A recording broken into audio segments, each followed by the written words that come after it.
এক লোক তার বউকে এসএমএস করছিল, কিন্তু ভুলবশত সেই মেসেজটি চলে গেল এক বিধবা মহিলার কাছে। সেই বিধবা মহিলার স্বামী মাত্রই গতকাল মারা গিয়েছেন। যাই হোক, মহিলা মেসেজটি খুললেন, পড়লেন এবং সাথে সাথে অজ্ঞান হয়ে মাটিতে পড়ে গেলেন। কি লেখা ছিল সেই মেসেজে, যে কারণে মহিলাটি অজ্ঞান হয়ে গেল?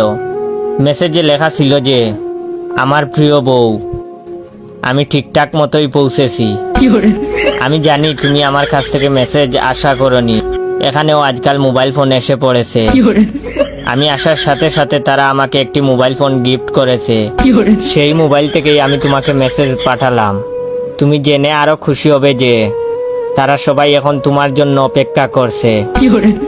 আশা করা যায় কাল পরশুর মধ্যেই তুমিও চলে আসবে। আশা করি তোমার যাত্রাও হবে আমার মতো সুখের। তোমার অপেক্ষায় রইলাম। ইতি তোমার প্রিয় স্বামী।